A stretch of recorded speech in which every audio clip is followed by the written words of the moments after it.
My YouTube family. Study घर में आप सभी लोगों का स्वागत है। आज हम एनटीपीसी के प्रीवियस ईयर क्वेश्चंस को देखेंगे। साइन ए बराबर 4/5, साइन बी बराबर 5/13, तो sine A minus B is equal to क्या होगा। त्रिकोणमिति के सारे फॉर्मूलों की क्लास मैं करा चुका हूं, तो आप लोग जानते होंगे। यदि आप लोगों ने मेरी वीडियो देखी है तो साइन ए माइनस बी का फॉर्मूला क्या होता है, क्या फॉर्मूला होता है साइन ए माइनस बी का, जल्दी बताइए। से sine A minus B is equal to होता है sine A into cos B, sine A into cos B minus cos A into sine B. यहाँ से आप कॉस ए और कॉस बी की वैल्यू फाइंड करेंगे। यहाँ से आप कॉस ए की वैल्यू किस तरह से फाइंड कर सकते हैं, एक फॉर्मूला मैंने लिखवाया है कि कॉस ए, क्या फॉर्मूला लिखवाया बताइए। कॉस ए इजकल टू क्या होता है, √1 माइनस साइन स्क्वायर ए। साइन ए की वैल्यू क्या है 4/5, 4/5 का स्क्वायर करेंगे तो 16/25, 16/25, 25 में 16 के कितने बचे 9/25, और 9/25 का रूट कितना हो जाएगा 3/5। तो कॉस ए की वैल्यू क्या आ जाएगी, क्या वैल्यू आ जाएगी जल्दी बताइए, 3/5। इसी तरह से कॉस बी की वैल्यू फाइंड करेंगे। कॉस बी की वैल्यू क्या आ जाएगी जल्दी बताइए। कॉस बी की वैल्यू क्या आ जाएगी, √1 माइनस साइन स्क्वायर बी।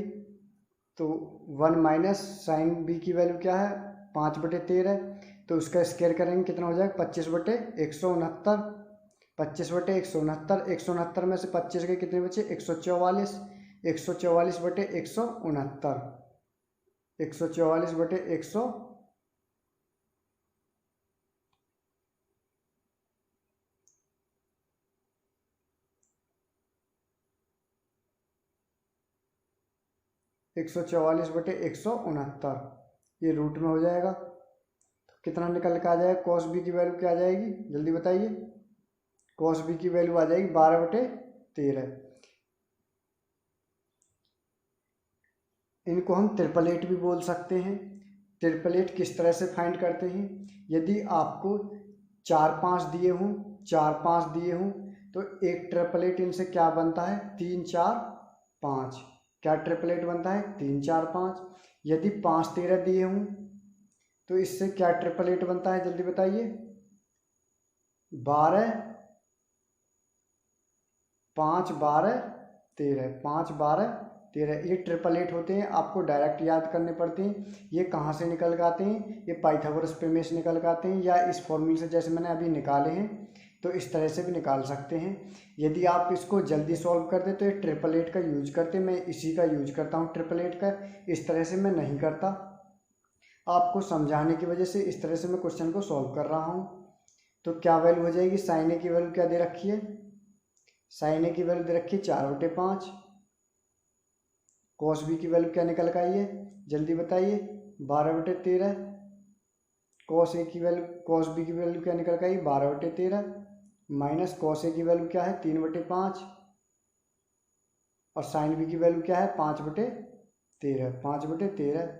ये 5 से 5 कैंसिल हो जाएगा, तो ये 4/5 गुणा 12/13 माइनस 3/5, तो ये कितना हो जाएगा 12×4=48। ऊपर क्या हो जाएगा 48/65, ये क्या हो जाएगा 48/65 माइनस 3/13, तो क्या निकल के आएगा, क्या निकल के आएगा बताइए जल्दी बताइए।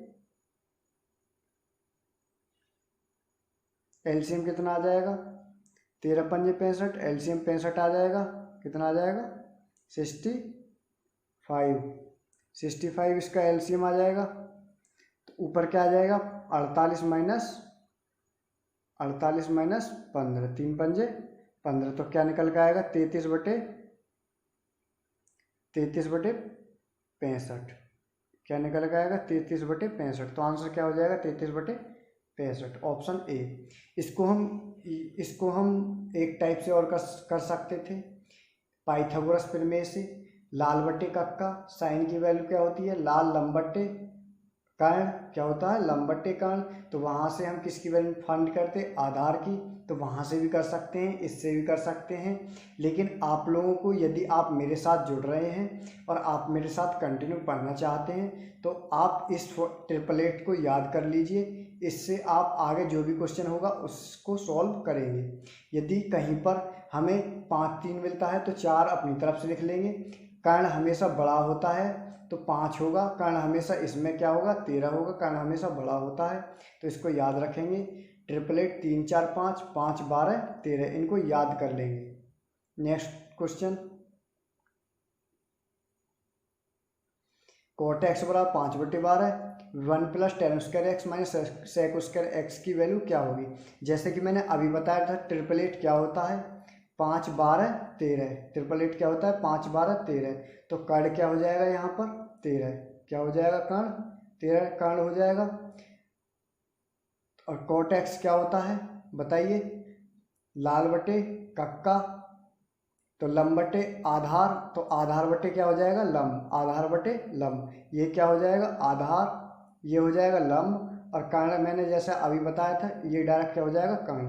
तो अब डायरेक्ट इस क्वेश्चन को कर सकते हैं। 1 + tan क्या होता है बताइए जल्दी, लंब बटे आधार, लंब बटे आधार। लंब क्या है यहाँ पर 12, आधार क्या है जल्दी बताइए 13, आधार क्या है 5 का स्क्वायर हो जाएगा, माइनस sec² x। सेक क्या होता है, आधार बटे कर्ण, आधार बटे कर्ण क्या होता है cos। तो कर्ण बटे आधार, कर्ण क्या है 13, आधार क्या है यहाँ पर 5 का क्या हो जाएगा स्क्वायर। तो वैल्यू क्या निकल के आएगी बताइए जल्दी, 1 + 144/25, 144/25 माइनस 13, 169/25। तो क्या निकल के आएगा 25 + 144 माइनस 169/25। तो ये दोनों ऐड होकर क्या हो जाएंगे 169, 169 से 169 कैंसिल। तो क्या निकल जाएगा आंसर 0। क्या निकल के आएगा answer 0, option number D. Next question देखिए,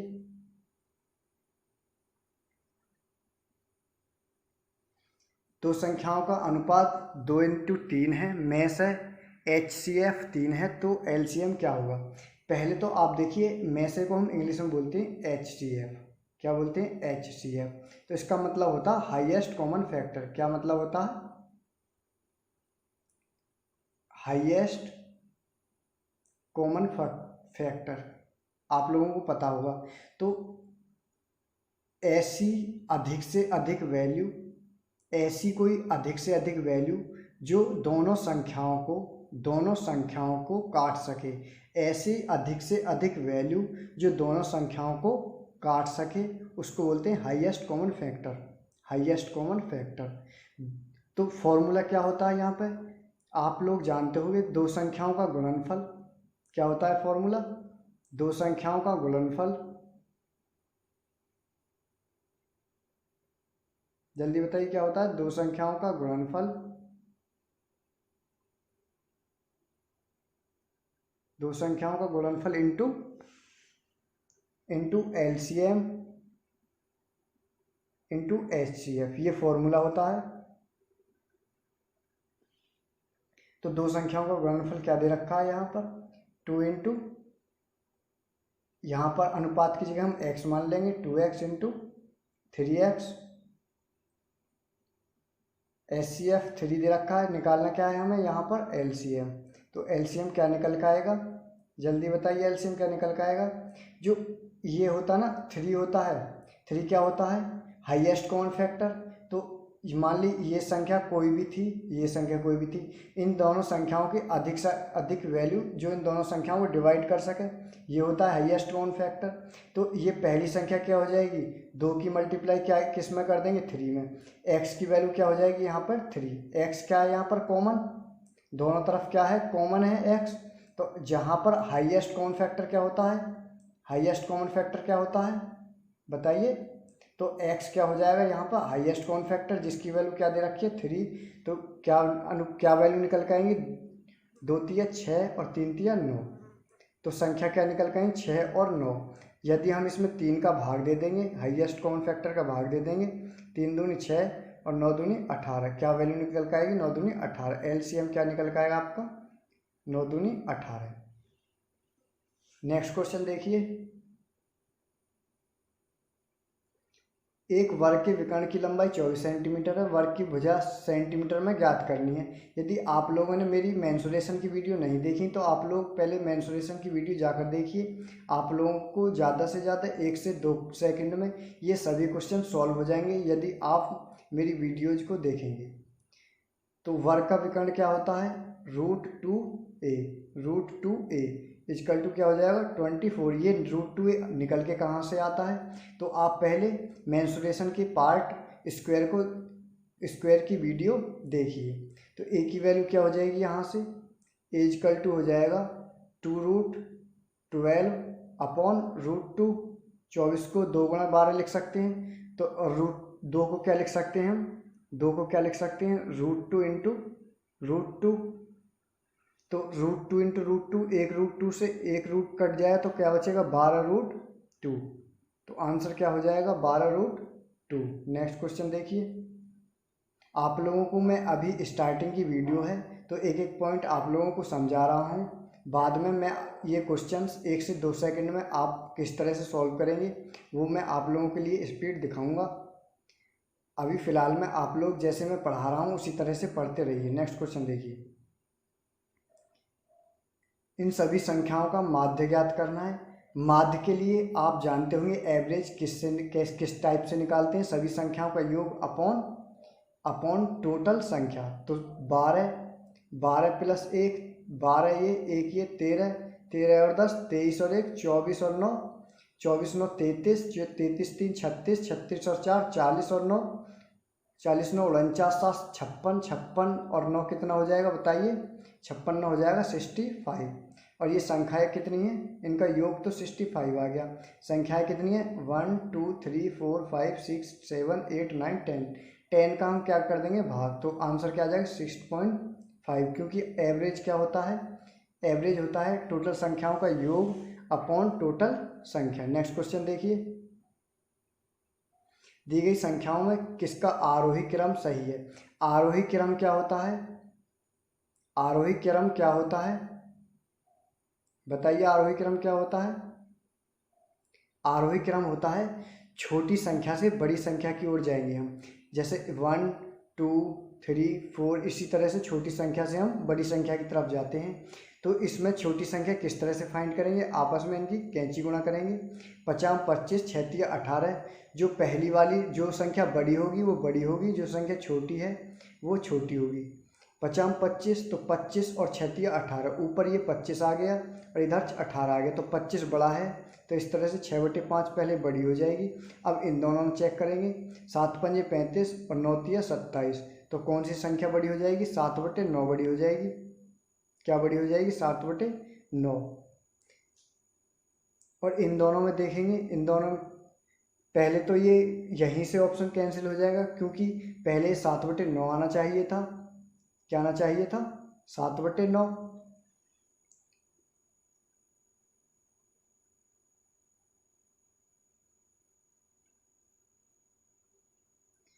नेक्स्ट ऑप्शन चेक करेंगे, 36 18 50 25, पहले 3/5 आएगा, ये सही दे रखा है क्योंकि ये छोटा है। अब फिर ये इन दोनों में चेक करेंगे, 9 पंजे 45 और 7 6 42, 7 6 42, ये छोटी संख्या हो जाएगी। और ये कौन सी संख्या हो जाएगी बड़ी, ये कौन सी संख्या हो जाएगी बड़ी। तो पहले कौन सी संख्या आनी चाहिए थी छोटी, लेकिन आ कौन सी गई यहाँ पे बड़ी, तो ये भी कैंसिल हो जाएगा। नेक्स्ट चेक करेंगे, 9 तिया 27 और 7 पंजे 35, तो पहले 3/5 आ गए, ये करेक्ट है एकदम थर्ड ऑप्शन में। और आपस में इन दोनों चेक करेंगे, 6 7 42 और 9 पंजे 45, 7/9 भी करेक्ट है फिलहाल में।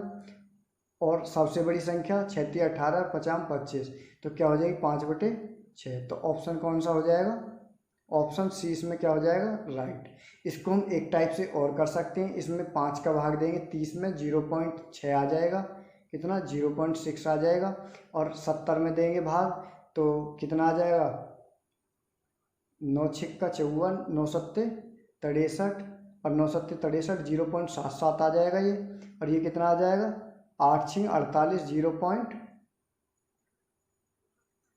0 पॉइंट और 6 18, 8 3 आ जाएगा ये 3 3 4 आ जाएगा। तो ये किस तरह से बढ़ रहे हैं, छोटे से बड़े की ओर। तो क्या आंसर हो जाएगा, ये ऑप्शन सी आंसर हो जाएगा। तो आप देख लीजिए किस टाइप से करना है। वैसे आप क्वेश्चंस को इस टाइप से करें, जल्दी क्वेश्चन सॉल्व हो जाता है। नेक्स्ट क्वेश्चन देखिए, यदि सुरेंद्र ने एफडी में पैसा निवेश किया, यह परिपक्वता पर कितनी धनराशि प्राप्त करेगा। यदि 1650 रुपये 6 महीने के लिए, 1650 रुपये कितने 6 मंथ के लिए, 20% चक्रवृद्धि ब्याज की दर पर तथा ब्याज तिमाही वर्ष संयोजित हो। ब्याज की दर क्या है, तिमाही संयोजित हो।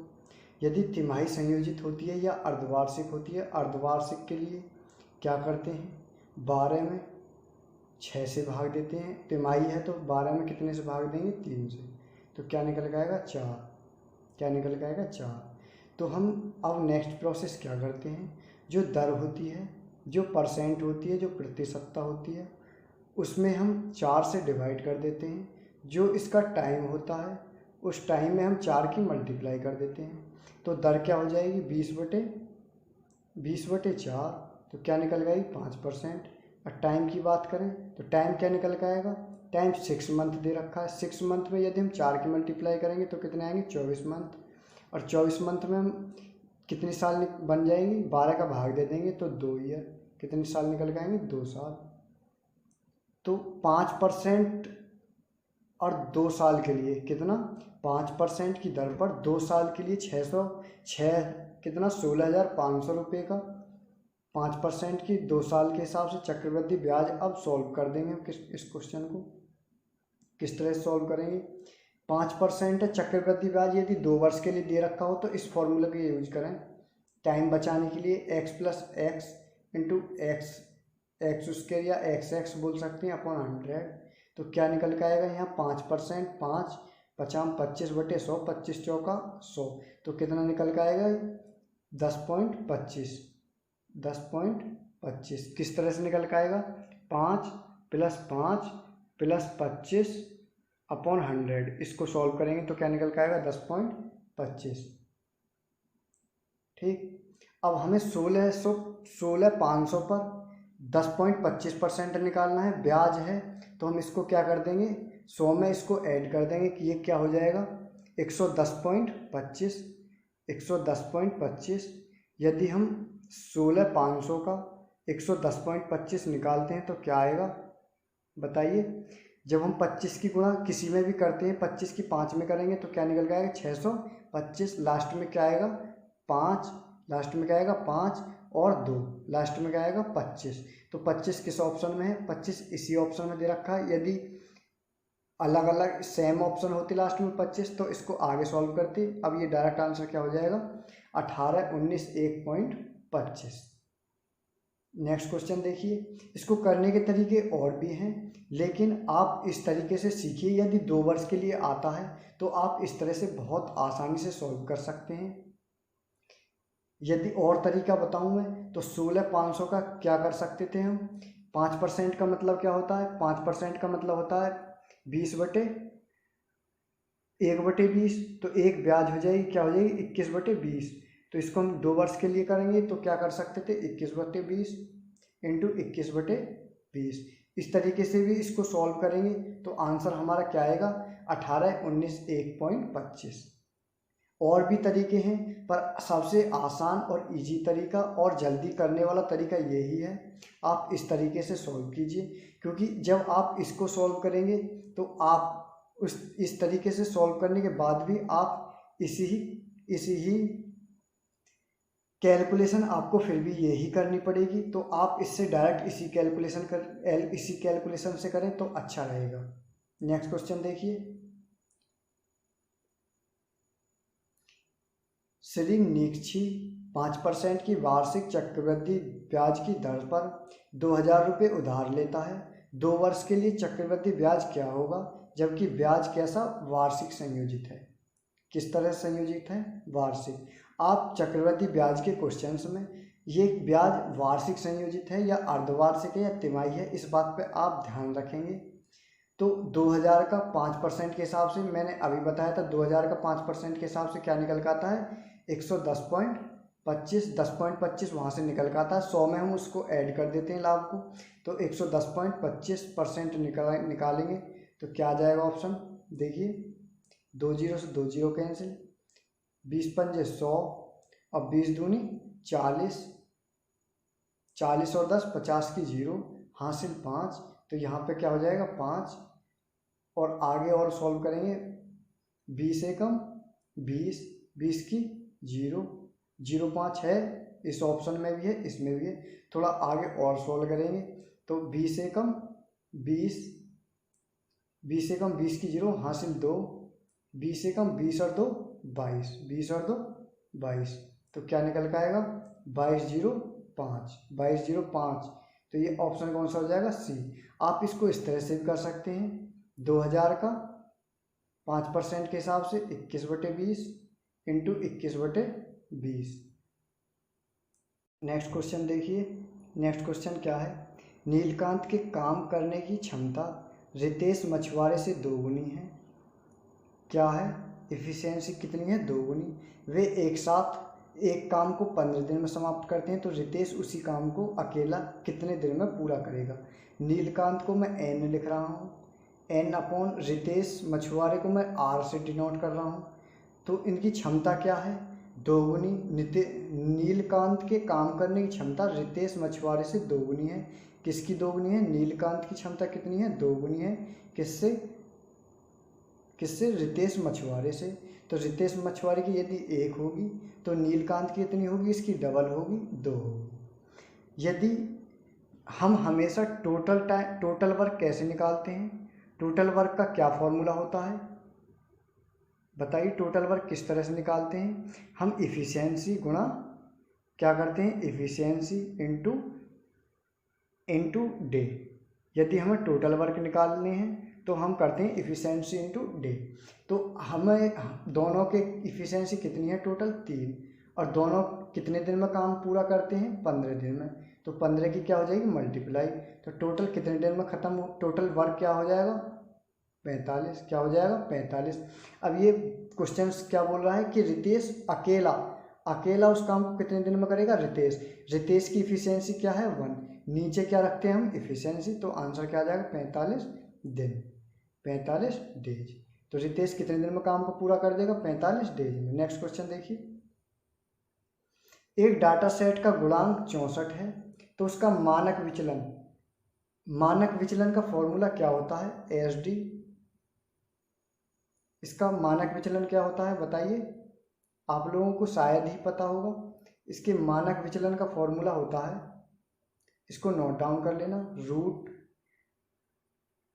रूट गुणांक। क्या होता है, रूट गुणांक। जो गुणांक दिया होता है उसका रूट, लेकिन ये किस में होता है, मॉड में। ये ऑलवेज पॉजिटिव होता है। मानक विचलन कैसा होता है, हमेशा पॉजिटिव होता है। तो रूट गुणांक क्या है, 64। 64 का रूट क्या निकल के आएगा, प्लस माइनस 8। इस बात को हमेशा ध्यान रखना है, जब भी कोई रूट में संख्या आती है तो वो हमेशा प्लस माइनस में निकल के आती है। तो ये प्लस माइनस है, लेकिन ये मॉड जो है, मॉड ऑलवेज जो संख्या इसके बाहर लिखी जाती है वो हमेशा प्लस निकल के आती है। तो आंसर क्या हो जाएगा, 8। मॉड से बाहर जो भी संख्या आती है वो हमेशा पॉजिटिव होती है, तो आंसर क्या हो जाएगा, 8। नेक्स्ट क्वेश्चन देखिए, प्रमोद एक बस 15% की हानि पर 2550 रुपये में बेचता है। उसे 15% लाभ कमाने के लिए बस को किस कीमत पर बेचना चाहिए। यदि कोई भी वस्तु या कोई भी रेट दिए हों, वो हमेशा उस वस्तु के रेट या क्रय मूल्य, या आप 1 किलो चीनी खरीदने जा रहे हैं, मान ली 1 किलो चीनी आपको 10 रुपये की मिलती है, तो वो 10 रुपये किलो जो है वो उसकी 100% रेट है, और जो आप वहाँ से ला रहे हैं तो क्वांटिटी भी आपको 100% ही दे रहा है। तो हम हमेशा परसेंटेज में 100 मानकर काम करते हैं। तो हम मान रहे हैं कि 15% की हानि हुई है, तो 100% हमारे पास कोई रेट था उसमें 15 की हानि हुई, तो कितना बचेगा 85%। कितना बचेगा 85%। तो 85% की वैल्यू क्या दे रखी है 25,500।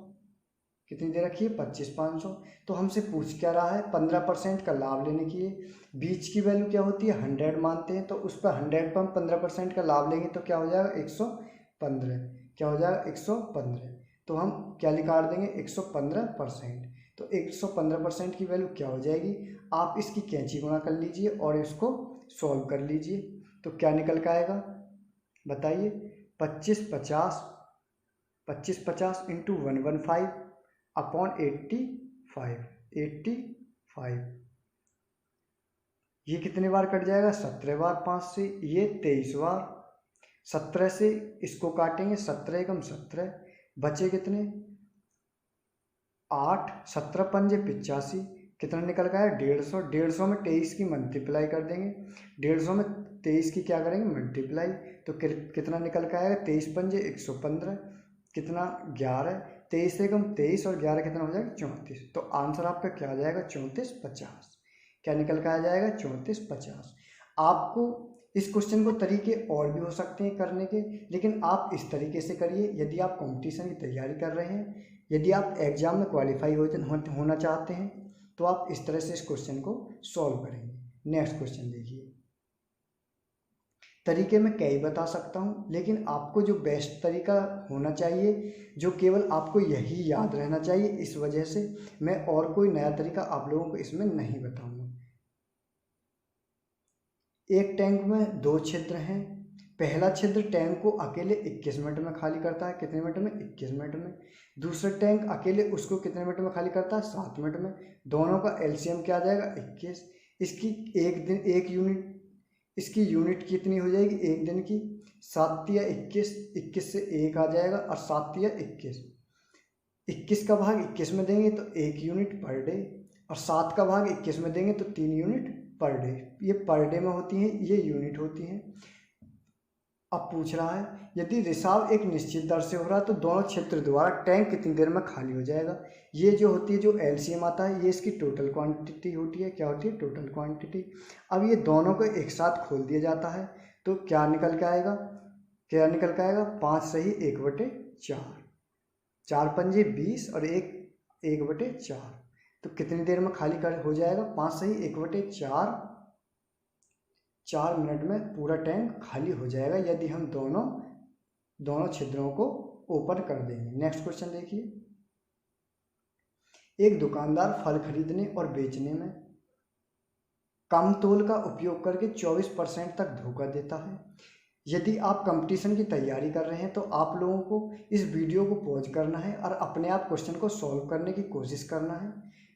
यदि सॉल्व आपसे नहीं होता है तो इसका सॉल्यूशन इधर देखिए।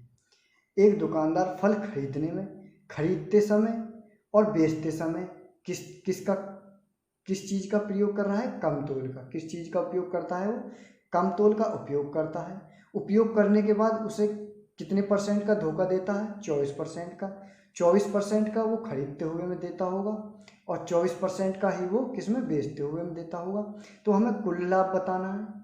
यदि आपको एक फॉर्मूला आता है, यदि हमें एक ही वस्तु पर कई लाभ दे रखे हैं, कई लाभ एक साथ दे रखे हैं और उनको एक साथ सम्मिलित करना हो, मान ली X% लाभ, Y% लाभ और Z% लाभ या और भी लाभ दे रखे हैं, तो उनको सम्मिलित करना हो तो किस तरह से करते हैं उसको मैंने अभी फॉर्मूला बताया था। यदि 2% हैं, जिस तरह से इसमें दिए फल खरीदते समय 24% की धोखा दे रहा है और बेचते समय कितने का दे रहा है 24% का, तो इसमें कौन सा फॉर्मूला लग जाएगा X + Y + XY अपॉन 100। ये फॉर्मूला लग जाएगा इसमें। तो इससे टोटल % निकल के आ जाएगी। क्या निकल के आएगी 24 और 24 48%। क्या निकल के आएगी 24 24 48%। 24 इंटू 24 अपॉन 100। तो ये कितना हो जाएगा 4 × 24 और 25 चौका 100।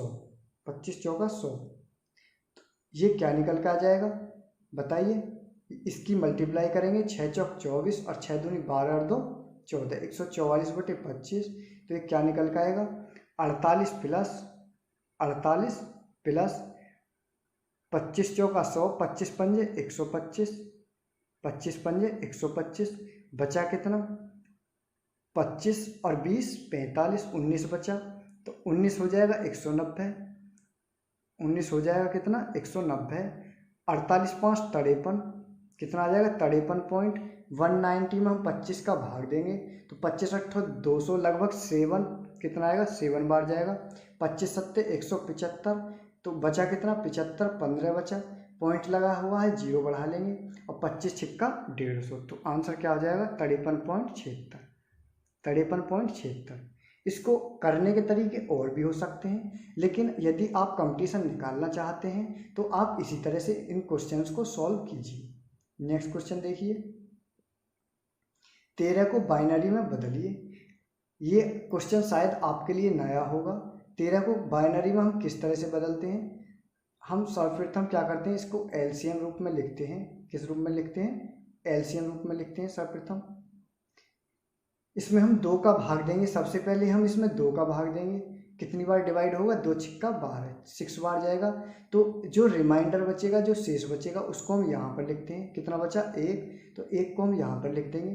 फिर इसमें किससे 2 से फिर डिवाइड करेंगे, तो 2 तिया 6 कि रिमाइंडर कितना बचा 0।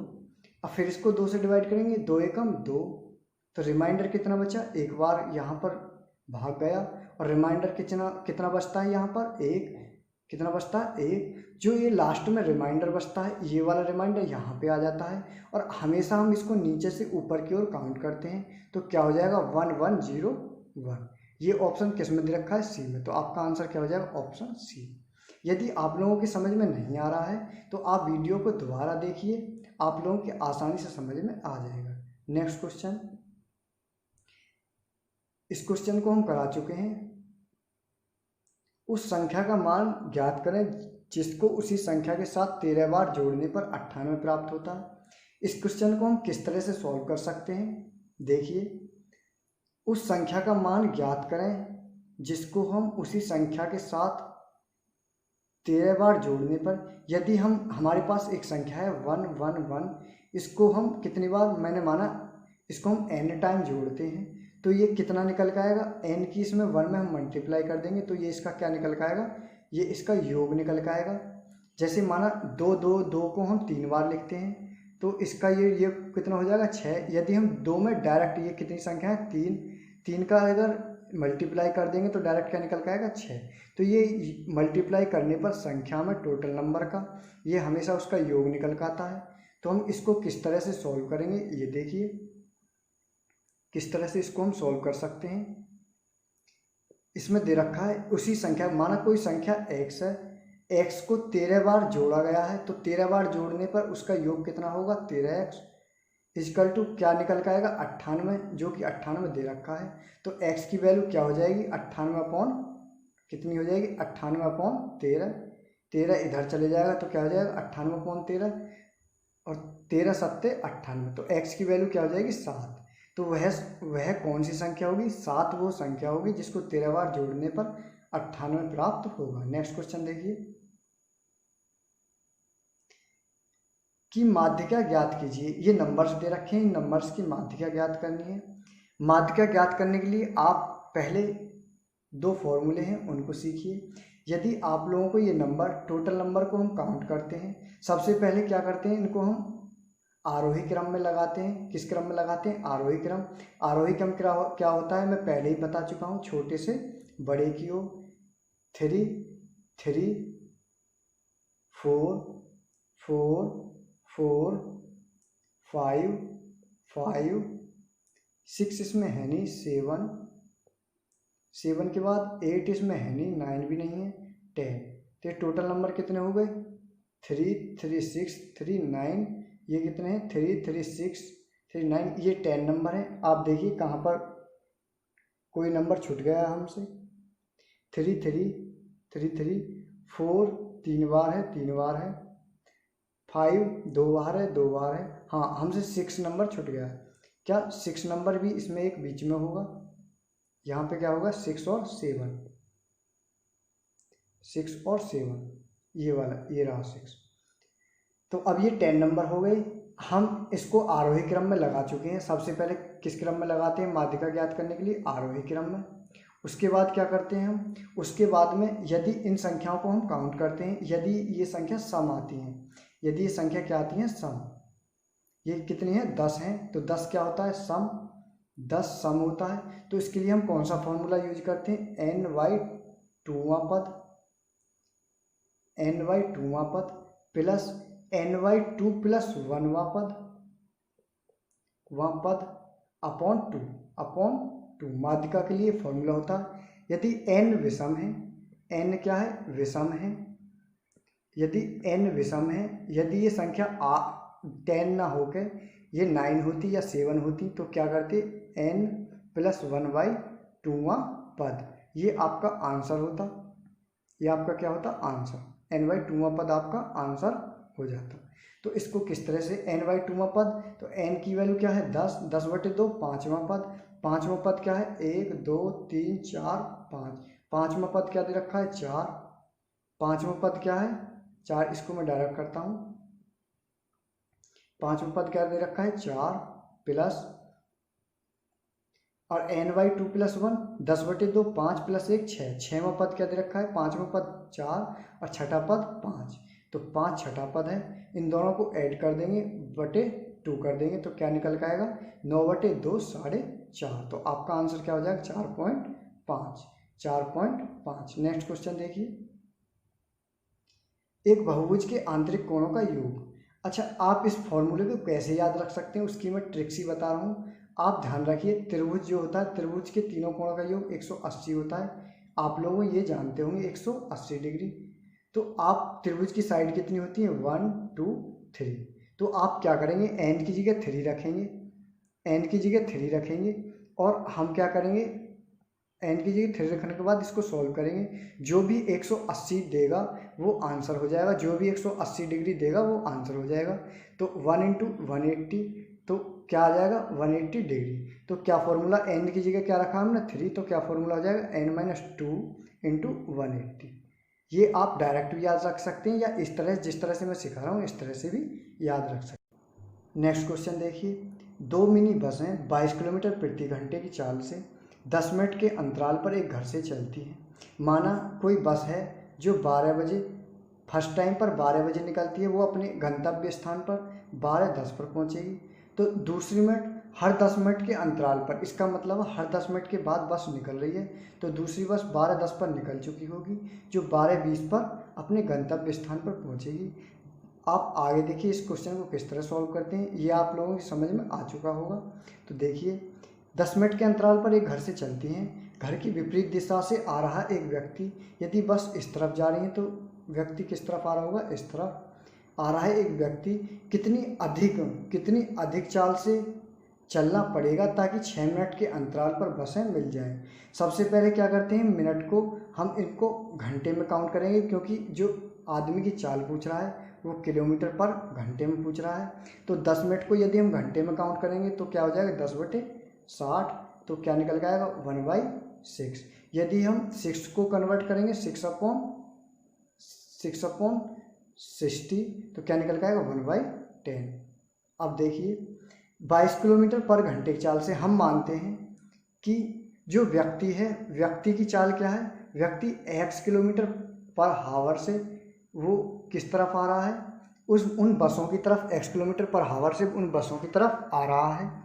तो हम बोलेंगे कि 22 किलोमीटर घंटे की चाल से तो ये, और इसकी चाल क्या है? विपरीत चाल है, तो जुड़ जाएंगी। x किलोमीटर पर घंटे के हिसाब से ये आ रहा है और माना 1 घंटे में ये कितनी दूरी तय करेगा? इतनी।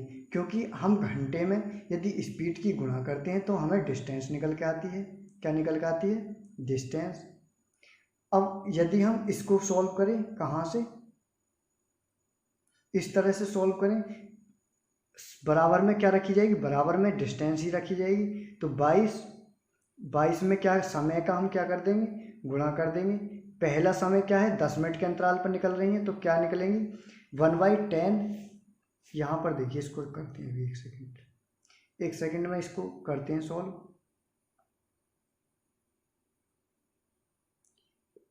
कितना आया था? 22 + x ये स्पीड जुड़ जाएगी, विपरीत दिशा में चल रहे हैं, तो इसमें 1 घंटे में ये इतनी डिस्टेंस कवर करेंगे। तो और 22 किलोमीटर पर घंटे के हिसाब से जो बसें हैं वो 10 मिनट में कितनी दूरी तय करेंगी, 10 मिनट के अंतराल पर निकलेगी तो कितनी डिस्टेंस कवर करेंगी। इसको हावर में बदलने पर क्या आया था 1/6, कितनी डिस्टेंस कवर करेंगी 1/6 अपॉन, चूँकि हमें मिलने का समय क्या दे रखा है 6 मिनट के अंतराल पर मिलनी जानी चाहिए। यदि व्यक्ति इस तरफ चल रहा है तो व्यक्ति को किस मिनट पर कितनी देरी पर मिल जाएंगे 6 मिनट के अंतराल पर। जब भी बसेज मिल रही हों तो उसका हम क्या दे देंगे भाग, क्या दे देंगे भाग। तो 6 मिनट को यदि हावर में बदलेंगे तो किस तरह से बदलेंगे 1/10, जैसे मैंने अभी सिखाया था 1/10। तो बीच बीच की गुणा ऊपर नीचे की गुणा, तो क्या निकल के आएगा, ये क्या हो जाएगा, ये बताइए क्या हो जाएगा 10/6। ऊपर नीचे गुणा करेंगे बीच बीच की गुणा, तो क्या निकल के आएगा 10/6। इसको सॉल्व करेंगे तो 2 तिया 6 और 2 पंजे 10, तो ये क्या हो जाएगा 22 + x, और ये 22 पंजे 110, 110/3, 110/3।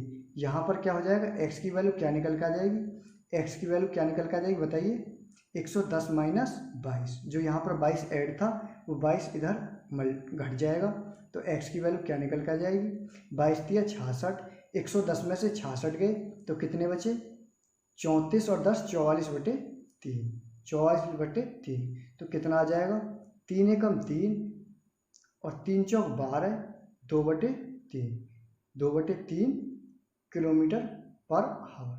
ये किसकी स्पीड आ जाएगी, आदमी की स्पीड। नेक्स्ट क्वेश्चन देखिए,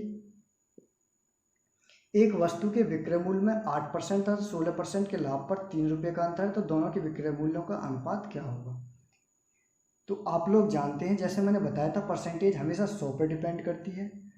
तो यदि विक्रय मूल्य में 8% और 16% का लाभ हो, यदि 100% कोई वैल्यू है तो उस पर 8% का लाभ हो, यदि 100% किसी वस्तु का CP है और 8 रुपये का उस पर लाभ हो, तो क्या हो जाएगा 108, क्या हो जाएगा 108 माइनस 16% का लाभ हो तो क्या हो जाएगा 116, बड़े में से छोटे को माइनस करेंगे तो 116 माइनस 108, 108 इक्वल टू कितना अंतर दे रखा है दोनों का, कितना दे रखा है 3 रुपये, कितना 3, तो ये 8 की वैल्यू कितनी हो जाएगी 3, 1 की वैल्यू कितनी निकल कर आएगी 3/8, 3/8।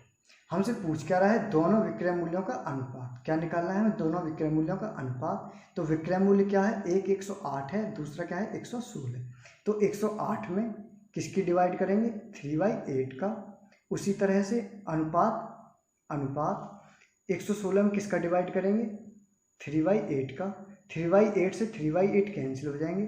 इसको हम यदि 4 से काटें, 4 दूनी 8 और 4 सत्ते 28 और 4 दूनी 8, 4 दूनी 8, 3 4 8 32, 4 9 36, क्या आ जाएगा 27:29।